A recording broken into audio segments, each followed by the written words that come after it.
Hello வணக்கம். இது உங்கள் எல்சிவி ஜோன். எல்லாரும் எப்படி இருக்கீங்க? இப்போ பார்த்தீங்கன்னா லைவில் ஒரு சம்பவம் போச்சு. முத்துக்குமரன் காலையில் வந்துட்டு ஒரு சூப்பரான ஒரு ஐடியா ப்ரிப்பேர் பண்ணுறாரு. அதாவது இவங்க முதலே வந்து நைட்டு வந்து முத்துக்குமரனுக்கு தெரியாமல் ஒரு போராட்டம் பண்ண போகிறதா பண்ணியிருந்தாங்க. அது ஒரு மொக்கையாக இருந்துச்சு. ஆனால் முத்துக்குமரன் செம்மையாக வந்து ஷார்ப்பாக ஒரு ஐடியாவை கொடுத்து இதுக்காக மண்டையை கழுவி காலையில் 4 மணி 3 மணிக்கு எழுந்திரிச்சாராம். 1 மணி நேரமாக யோசிச்சு அதுக்கப்புறம் இந்த வீணாக போன யூனியன் லீடராக இருக்கிற ராணுவ எழுப்பி அவர்கிட்ட சொல்லி அந்த விஷயத்த பண்ணால் அவர் வந்து செம்ம மொக்க பண்ணிட்டார். அதனால் அந்த கேஸ் மேட்டரில் அவர் செம்ம டென்ஷன் ஆகிட்டார். அதை வந்து இப்போ கூப்பிட்டு கேட்குறாரு. இவராக வந்து கேட்குறேன், என்னடா எப்படா போச்சு கேமு, நான் எப்படா பண்ணேன் அப்படின்னு. டேய் நீ சொதப்பிட்டடா அப்படின்றாரு. என்னடா நான் என்னடா சொதப்பினேன்னு. ஏண்டா போராட்டம் அப்படி சொல்லிட்டோம், ஸ்ட்ரைக்குன்னு போது அதை எவ்வளோ சூப்பராக எடுத்துகிட்டு போனோம். இல்லை நம்மச்சி எல்லாருக்கும் பசிக்கும். ஏண்டா பசி, ஏண்டா நீ வந்து கண்டஸ்டண்ட்டாக இருக்கியா இல்லை வந்து இங்கே வந்து ஒர்க்கராக வந்து லேபரை நடிச்சியா? லேபர் கேரக்டரில் இருக்கும்போது பசியை பற்றி பேசிகிட்டு இருக்கேன்.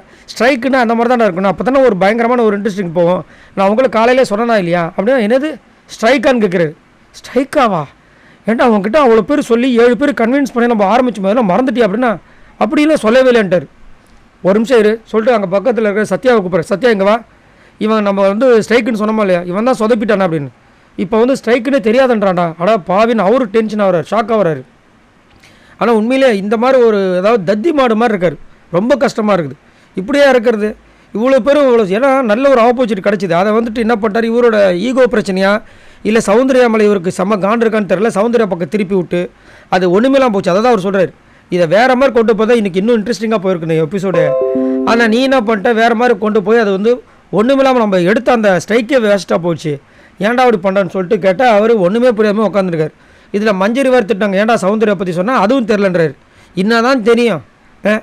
யார் எது கேட்டாலும் பாருங்கள், நீங்கள் நல்லா நோட் பண்ணி பாருங்கள். அப்படியா தெரியலையே, காலையில் ஜெப்ரி கேட்குறாரு தெரியலையே, நீ என்னை அடித்த ஞாபகம் இருக்கா தெரியலையே, எல்லாமே தெரியல. என்ன சரியான ஒரு ஸ்ட்ராட்டஜியை வச்சு யூஸ் பண்ணிட்டு இருக்காரு. என்னத்த சொல்கிறது. சரி நீங்கள் உங்களோட கருத்தை சொல்லுங்கள். காலையில் முத்து எழுந்திரிச்சு இவ்வளோ விஷயங்கள் சொல்லி அவ்வளோ தூரம் கொண்டு போனாலும் அதை செயல்படுத்துறதுல வந்துட்டு யூனியனராக இருந்த ராணுவம் வந்து தவறு விட்டாப்புல.